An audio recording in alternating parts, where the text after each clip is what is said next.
So Noah, welcome. We finally connect. I was just talking before we started to record about how unbelievably busy you are. And so on the one hand, I want to just kind of give you a high five, like, dude, congratulations, yes, on being so busy. And on the other hand, holy cow, I know as a coach what that must feel like. And yet, man, I honor it. I honor what you're building. I mean, how many, is it 150 million? Is that what you did last year as a team? We did 180 million in 2015. And what do you anticipate for 2016? This year will, depending how the next couple months go, somewhere between 250 million and maybe 275 million. So here's my Home Alone phase. Like, those are really big numbers, man.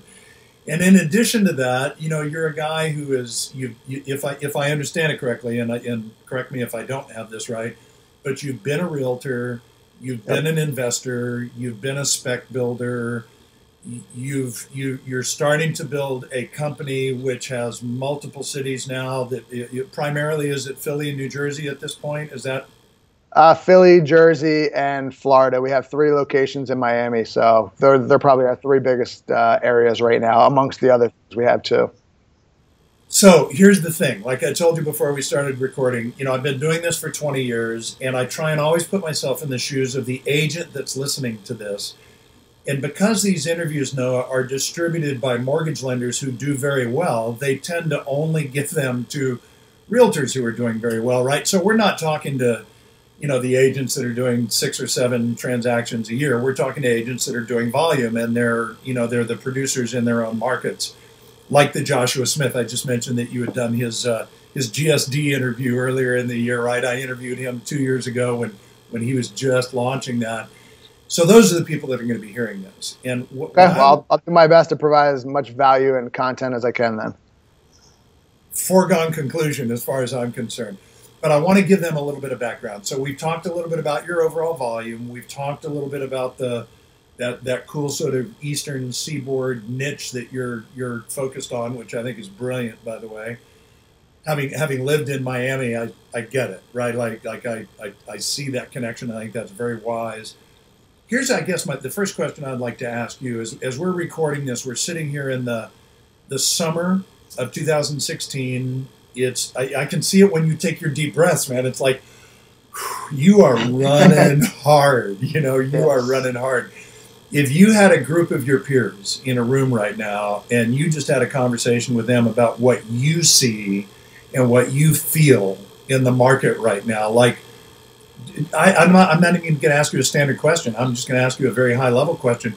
What are you seeing and feeling right now with buyers and sellers? We've come out of this crazy market, and you know, suddenly we've got multiple offers and low inventory. Like, talk to me a little bit. What are you seeing and feeling in the markets that you serve?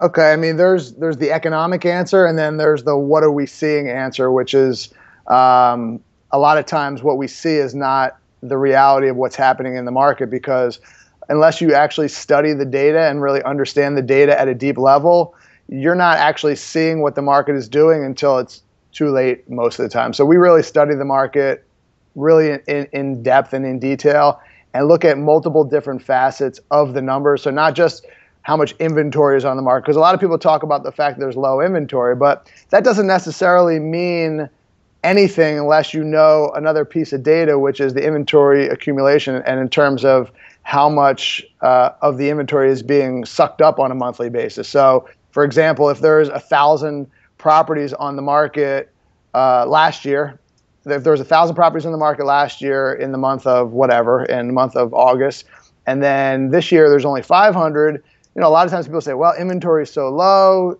and in this case it is, but if last year there was 1,000 properties on the market and 1,000 of them are getting scooped up every month, well, that's a 1-month supply of inventory. Whereas now, let's just say hypothetically there's 500 and only 100 of them are getting scooped up every month. Well, that's a 5-month supply of inventory. So just looking at the inventory doesn't really tell the whole story. So you have to really understand the data and make sure you really truly understand it.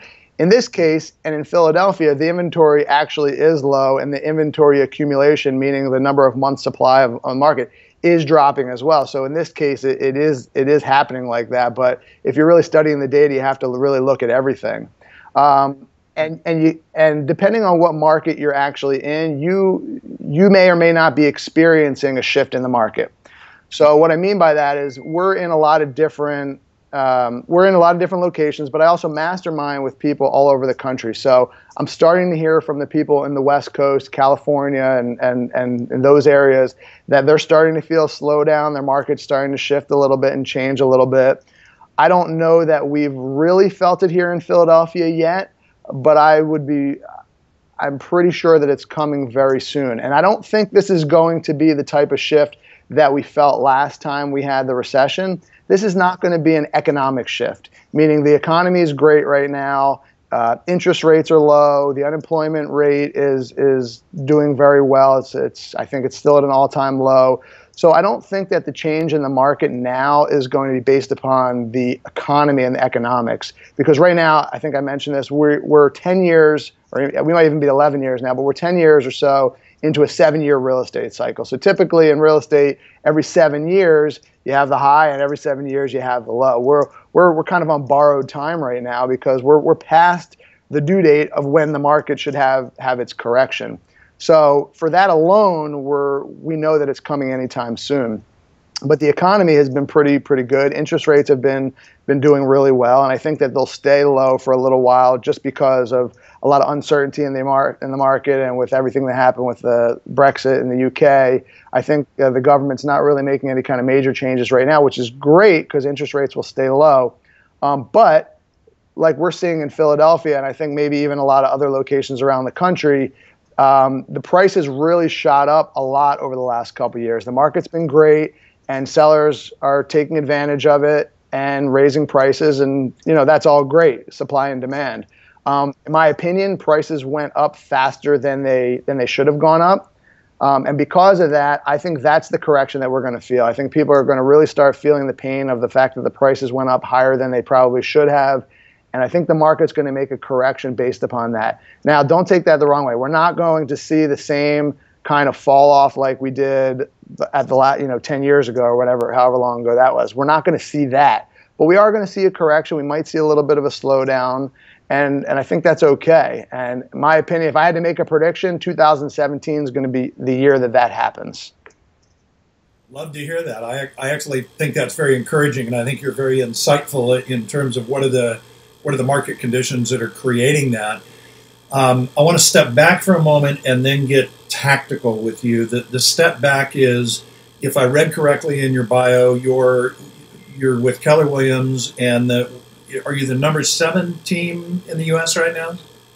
Yeah, for all Keller Williams currently, yes.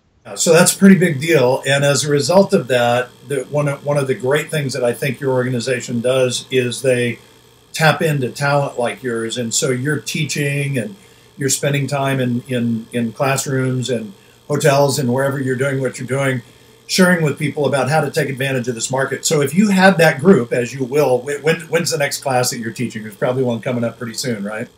Yeah, I think I'm teaching in Brooklyn at the end of the month, but we do a lot of local stuff too. So in Brooklyn's a whole nother conversation. Brooklyn cracks me up the way it's become like completely gentrified, and it's the place to be now, right? Yeah, Brooklyn is this amazing market. Yeah. Anyway, if you had an audience full of realtors that were listening to you right now, and you were talking to them, and somebody raised their hand and said, okay, so I get it, those are the market conditions, but if we have pent-up seller demand or opportunity, maybe not demand, but opportunity, how are you teaching people to address that? In other words, there are sellers in my market in Southern California that I know are sitting on more equity than they realize for the reason that you mentioned, prices shooting up. And they're not thinking about selling, partly because they hear that inventory is low. I think that scares them into saying, well, if I sold, then what would I do? I don't know that I'm going to find, like, how do you address that issue in somebody's market where it's like, how do I talk to the seller about why they should consider selling? And then how do I address the secondary issue of, we might not have the ideal property on the market for you right now? I mean, there's a number of different ways that you can answer that. Sometimes you run into a situation where you're right, the seller can sell their property and make a decent amount of money off of it, but the equivalent property that they would want to buy is out of their price range. So what do you do when that happens? And it depends on the situation. If they are in a mortgage, if they're in a mortgage that's, you know, a high rate, like 6% or more, and they're paying X amount of dollars monthly, sometimes that's the answer to the question, where, you know, you can sell your house for X price, and then the next house you buy at a lower interest rate, your monthly payments may still be the same or lower than you have right now. That's one way to solve that. And I know the counter to that is, why not just refinance your place? Certainly that's an option as well. But if refinancing is not the option and you're looking to get into another place, that's one way to solve for that. You know, I think the conversations that we're having right now with our agents and wanting them to, you know, remember is that as we've been in this busy market for the last couple years, we've sort of been order takers to some degree. The leads come in, we're not necessarily chasing them as much as we have had to in the past when the market's not good. And I'm reminding my agents to just get back to the basics, lead generate, make sure you're being systematic about it every single day, because what the market does to us now, meaning giving us all this business, when the market shifts, that can all go away. And what position are you going to be in if you weren't being purposeful about lead generating every day, even when you're too busy to lead generate? What's your business going to look like in 6 months or a year, or whenever the market does change? How's your business going to look?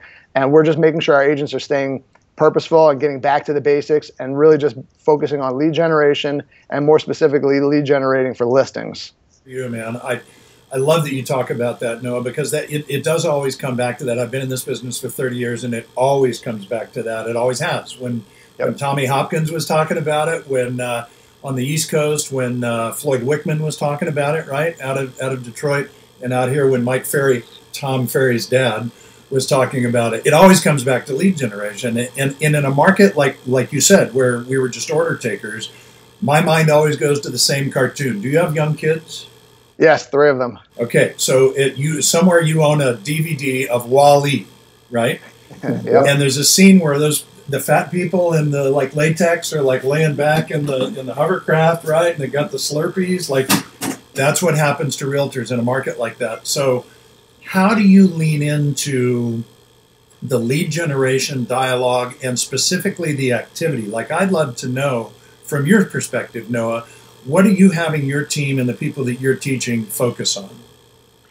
Well, there's a lot of different things. We have a lot of different layers to our team. So we have a director of sales on our team who is coaching the agents individually, who's setting up programs. We obviously encourage our agents to have coaches outside of the team. We're meeting with them one-on-one. We have little competitions within the team. We create smaller teams around productivity where they have to make 50 contacts a day.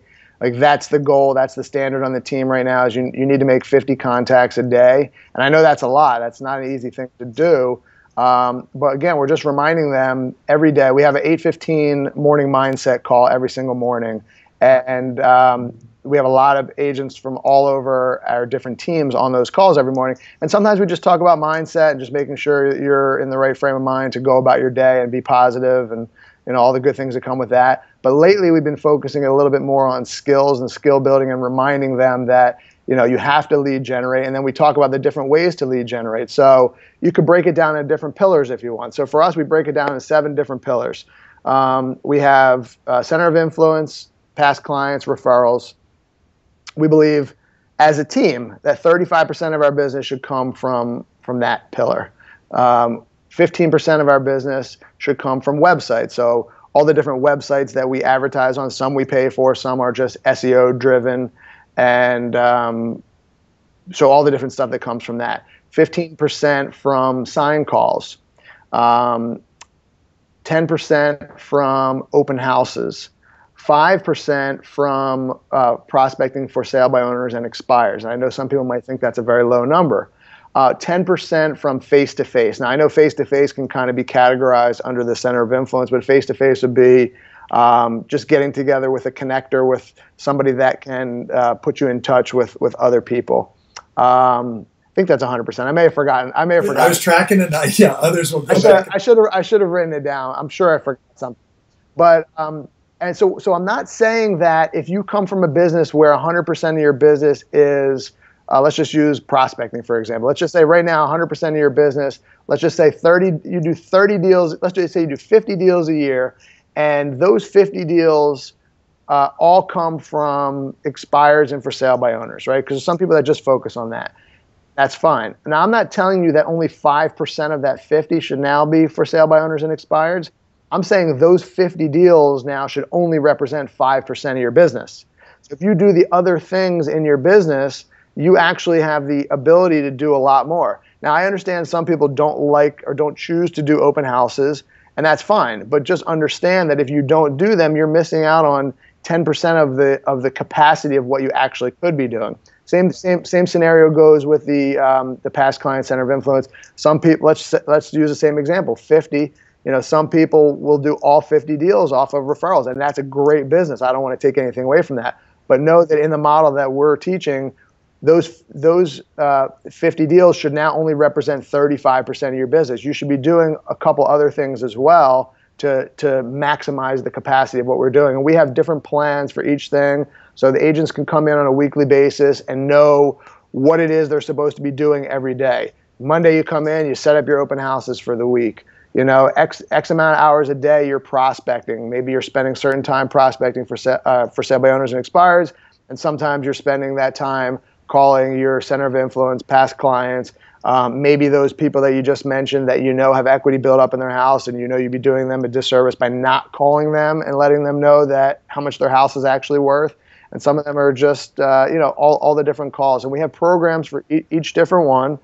And we understand that not everybody feels comfortable making phone calls for expireds and for sale by owners, and not everybody wants to spend their weekends doing open houses, and not everybody, I don't know, all the different categories, but just know that you have to be good at something. There has to be at least one thing in those things that I just mentioned that you have to own and be the master of. Now, we recommend you do all those things to have a balanced business, but if you don't like doing for sale by owners and expireds, you don't like doing open houses, there has to be one thing left that you're the expert at, and we will help you focus on that one thing, because every different thing that we do has a different way to generate leads. And we know that, some of it's marketing based and some of it's prospecting based.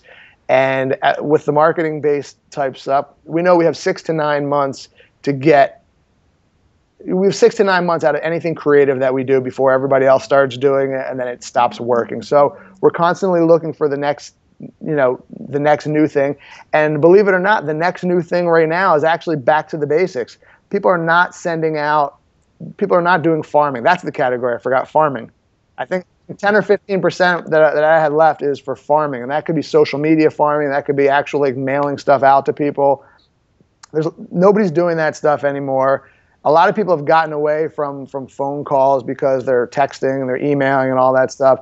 We're really getting back to the basics of what nobody else is doing anymore. It's just about doing things differently. Whether we used to do them or not, it's about going in a direction where nobody else is. It's about creating instead of competing. Love that, man. Peter Ueberroth, who put on the Olympics in LA in '84 or whatever he is, used to call it the contrarian theory. It's like, look at where everybody else is going and then go the other way. I love the opportunity that you described there, Noah, and going through that complete list. I sort of picture, I don't know if Gary Keller does this or not, but kind of like a wheel, like a balanced wheel, like if you did a spoke for each one of those categories or pillars that you mentioned. Yep. Like self-rate, like if I'm a 10 here, or if I'm a 1 here and a 10 here, that wheel's going to be out of balance, right? So that what you're saying is, look at all these opportunities. You may not do them all as a 10, but have more than just one, right? And find multiple ways to generate leads. Dude, very well played. Final question for you. If you were going to describe how many years have you been in the real estate business now? I've been selling since 2008. I've been in other aspects since 2003. Okay, so 8 to 13 years in the business overall. As you think as a realtor, so just think as a real estate professional, and you think about the mortgage professional that you choose to work with, what's important to you about that relationship? And maybe what do you teach about what's important about that relationship? So I think it's important to understand it from a deeper level than just mortgage aspect of it. But you have to understand, as a real estate agent, there's 160 different points in a real estate transaction that we need to do as real estate agents. We can't be good at every single one of them while we are doing all the other things. So as a real estate agent, we need to be good at lead generation. We need to be good at marketing. We need to be good at sales and sales in the aspect of listing presentations and also taking buyers around. They're two totally different things. We have to be good at paperwork and administrative work. We have to be good at lead follow-up. We have to be good at client follow-up. We have to be good at customer service. There's so many different aspects to a real estate transaction that we have to be good at.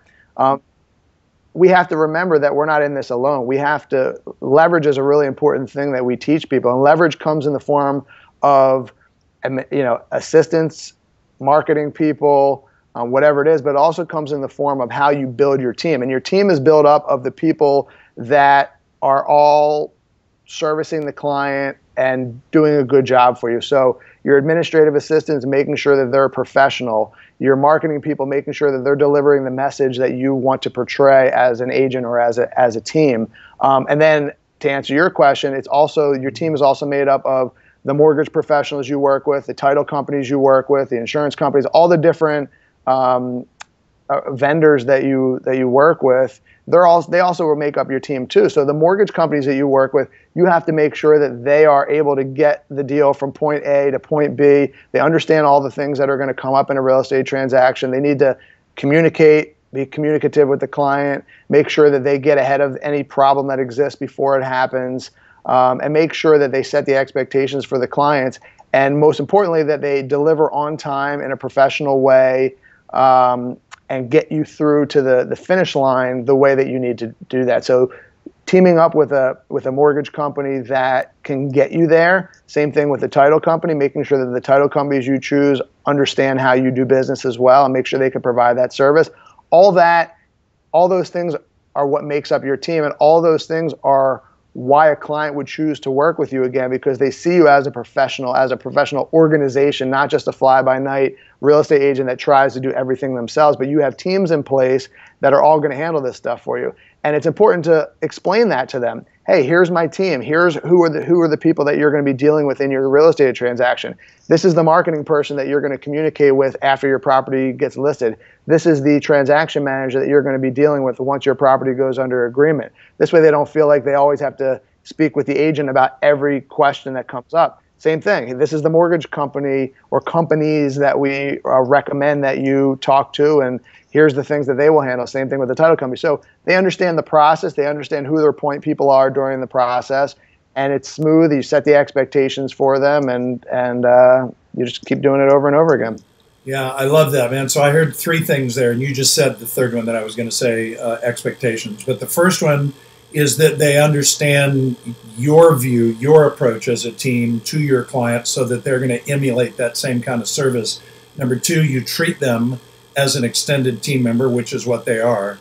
And then number three, you set the expectation with your buyer and with your seller up front. That may seem obvious, but only at the highest levels, I got to tell you.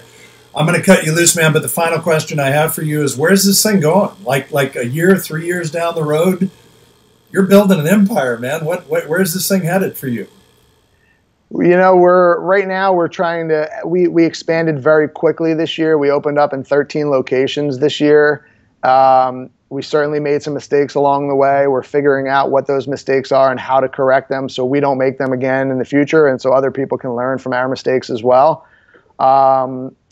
We're being more strategic about the locations we go in, the price points that we go after, because as you scale this thing up to the level that we're scaling it up to, we have a lot of staff members. We have 20 or 25 staff members that are on salary, and that, it becomes expensive. And you have to understand, if each person can only handle a certain number of transactions, well, those transactions should be worth as much as possible, right?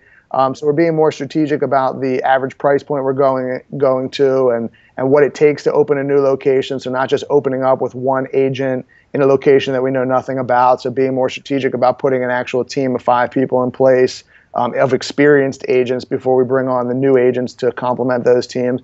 So, I mean, the goal was 700 teams over the next 10 years. It ends up 30,000 transactions a year. We definitely set big goals, and we put together the plan to get there.